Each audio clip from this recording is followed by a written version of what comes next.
Já pensou num duelo onde a arma é a palavra e a munição, o raciocínio rápido? É exatamente isso que a gente vai explorar hoje. A arte incrível do repentista do Nordeste. Um universo onde a poesia brota ali, na hora, no calor da emoção. E cada verso é algo que nasce e morre naquele instante. Nunca mais se repete. Olha, essa frase do José Conrado, o conterrâneo, resume tudo de um jeito perfeito. No arranco do grito. Que expressão, né? Ela traduz toda a pressão, a espontaneidade, o desafio que é criar algo bonito assim, do nada, sem ter um roteiro, sem nenhuma rede de segurança. É a poesia pura, nascendo da urgência daquele momento. Então, para a gente entender bem quem é essa figura, o repentista, pensa nele não só como um poeta, mas como um verdadeiro atleta da mente. É ele que, com a viola no peito, entra numa batalha de rimas, de raciocínio, as famosas cantorias. E o tema? O tema pode ser literalmente qualquer coisa que a plateia pedir na hora. Pode ser um debate sobre filosofia, pode ser a notícia que saiu no jornal daquele dia. Bom, o nosso caminho hoje vai ser esse aqui.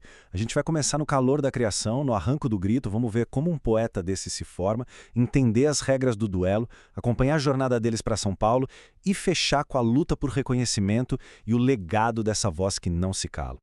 Então vamos lá, começando pelo que talvez seja o mais incrível de tudo na cantoria. O fato de que cada apresentação é única. É pra parar e pensar, né? Não é como ir a um show que tem um roteiro, uma lista de músicas já definida. Não.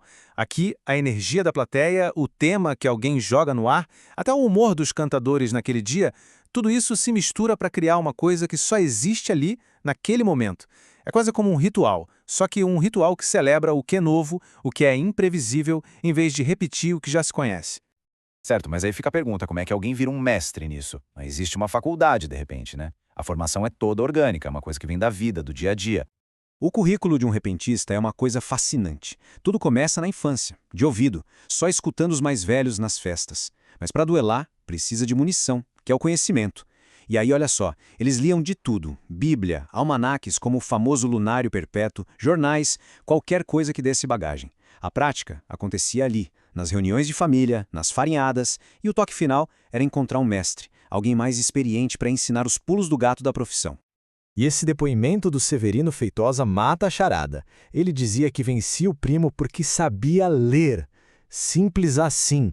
Saber ler era uma vantagem gigantesca, porque enquanto o outro cantava sobre o dia a dia ali do sertão, o Feitosa já chegava no duelo falando de Moisés. Ele tinha um repertório, um conhecimento que, claro, impressionava todo mundo e ganhava a batalha.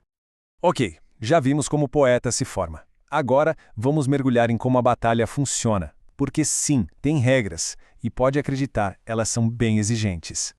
Vamos nos concentrar em duas das formas principais aqui. A cestilha é o feijão com arroz, sabe? É a base de tudo. Agora o martelo... o martelo é a prova final. É um nível difícil do jogo. São 10 versos com 10 sílabas cada. Exige um domínio do ritmo, um vocabulário gigante para não ficar repetindo palavra e, claro, criar rimas perfeitas.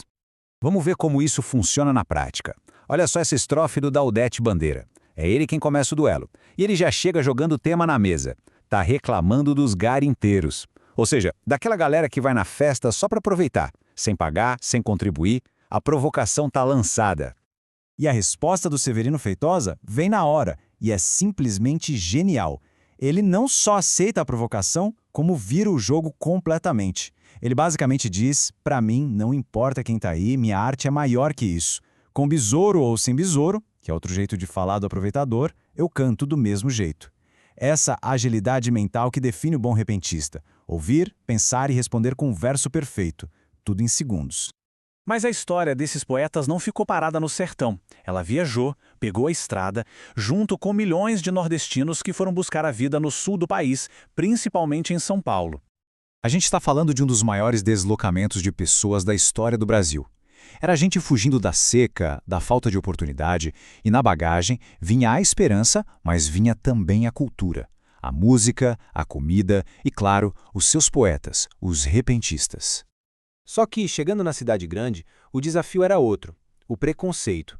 E essa citação do Fernando Henrique Cardoso, que na época era sociólogo, mostra isso muito bem. A palavra baiano virou uma ofensa, um rótulo genérico para qualquer nordestino, e vinha carregada de estereótipos, de que era uma pessoa ignorante, sem cultura urbana. E foi nesse cenário, nesse ambiente muitas vezes hostil, que os repentistas tiveram que travar uma nova batalha. Uma luta não só para ganhar o pão de cada dia, mas para ter sua arte reconhecida como o que ela é, uma profissão. O problema central era esse número aí, 0. Esse era o número de documentos que um repentista tinha para provar que era um profissional. Então, para a polícia, um sujeito com uma viola na rua não era um artista, era um vadio. E isso, claro, abria a porta para perseguição, para prisão, como aconteceu várias vezes com Zé Miguel, que era preso porque a polícia queria propina, o tal cachê. Mas eles não aceitaram isso calados, eles se organizaram. Primeiro criaram a Apofob, uma associação para se defenderem. Aí, em 72, veio a grande virada de chave.